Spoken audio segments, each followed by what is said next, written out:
साहब हमें किसी से मतलब नहीं है, किसी नेता से मतलब नहीं, हम अपने अधिकार के लिए थे।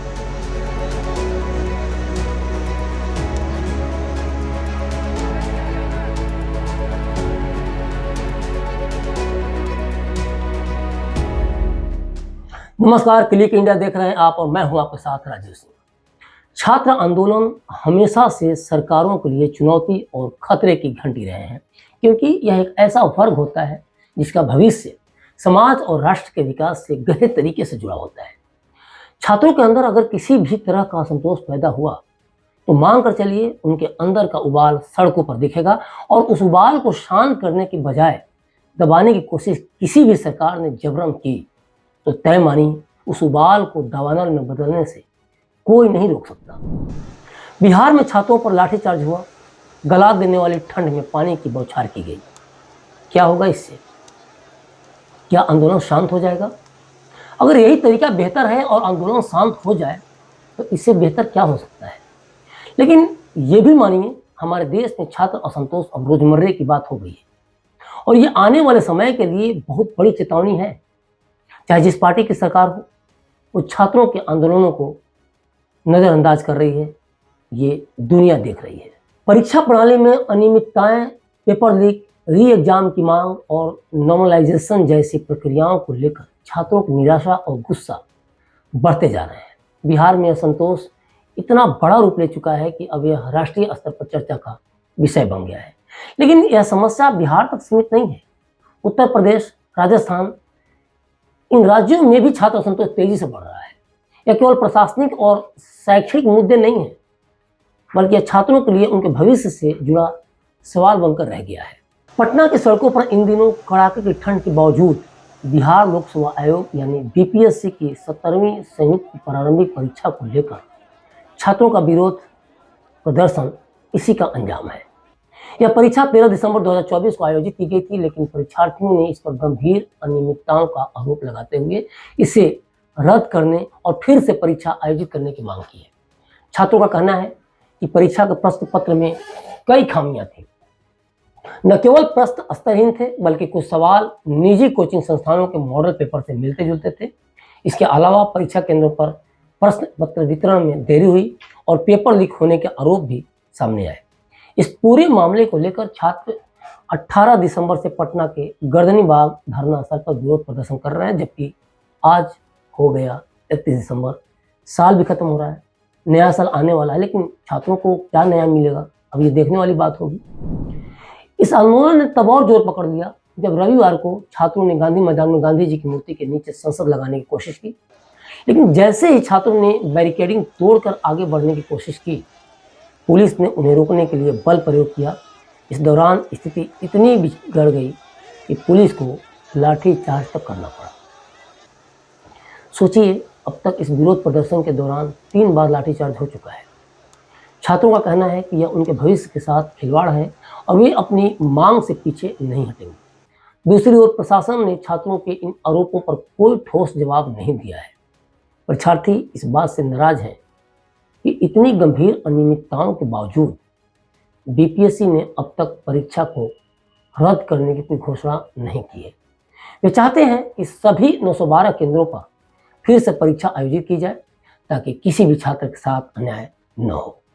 साहब हम जब तक नहीं री एग्जाम होता है तब तक हम रहेंगे और अमर आंसर पुनः करेंगे। हम छोड़ने वाले नहीं है, चाहे हमको गोली मार दो। हमारी ताकत को हमसे दूर किया जा रहा है, ये साजिश नहीं चल रही। लेना होगा। देखा जाए तो यह विरोध प्रदर्शन इस बात का संकेत है कि बीपीएससी जैसी संस्थाओं में पारदर्शिता और निष्पक्षता को लेकर छात्रों के मन में किस हद तक अविश्वास है। इस मामले का समाधान न केवल छात्रों के भविष्य के लिए, बल्कि एजुकेशन सिस्टम में भरोसा बनाए रखने के लिए भी बेहद जरूरी है। अब आपके मन में ये सवाल उठ रहा होगा कि आखिर इतना बवाल क्यों? क्या मांगे हैं स्टूडेंट्स की? बीपीएससी परीक्षा को लेकर छात्रों का कहना है कि बीपीएससी की परीक्षा को रद्द किया जाए और उसे दोबारा आयोजित किया जाए। नॉर्मलाइजेशन प्रक्रिया को ट्रांसपेरेंट बनाया जाए और इसका गणितीय मॉडल पब्लिक किया जाए। ये छात्रों की दूसरी मांग है।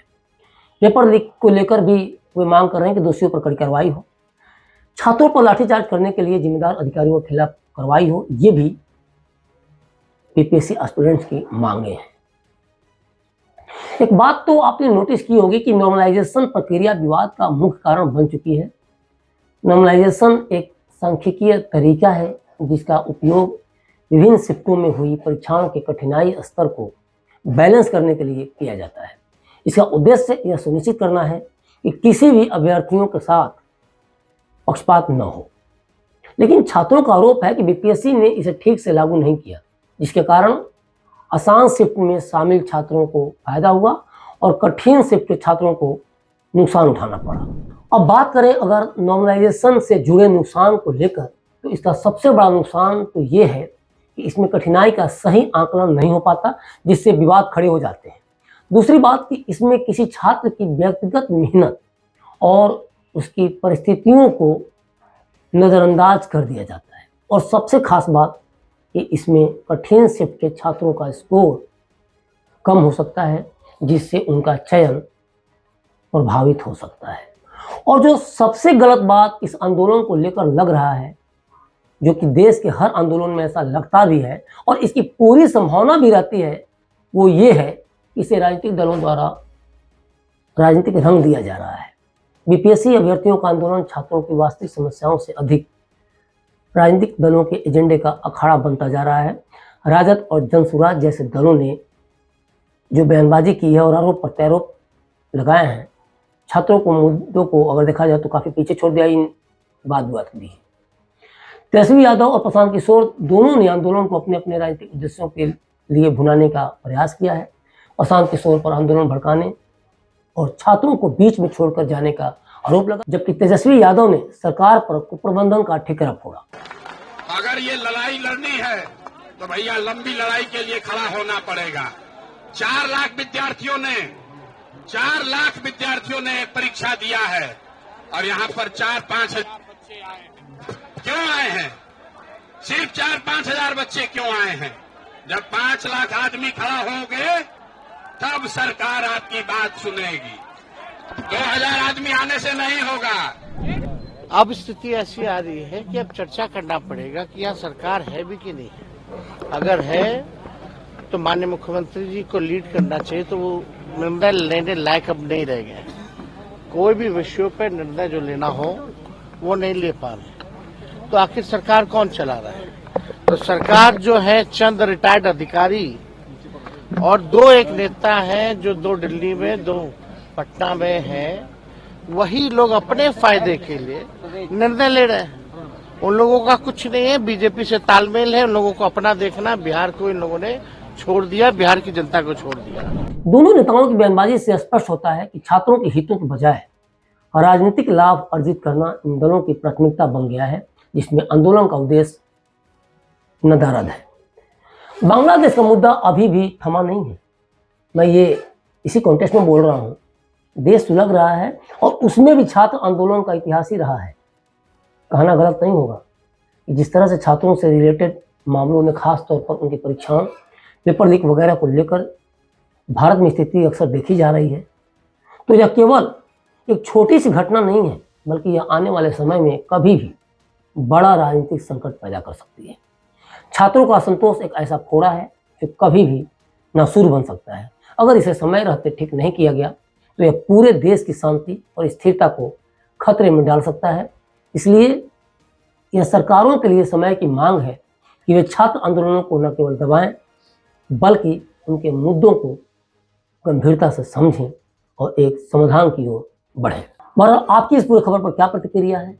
स्टूडेंट्स की मांगों को आप किस तौर पर देखते हैं? सरकार के स्टैंड को लेकर आप किस तौर पर देखते हैं? हमें कमेंट बॉक्स में कमेंट कर जरूर बताएं। और चलते चलते, चूंकि आज साल 2024 का आखिरी दिन है और कल से नए साल 2025 का आगाज होने वाला है, तो आपको नए साल की हार्दिक शुभकामनाएं क्लिक इंडिया परिवार की तरफ से। शुक्रिया।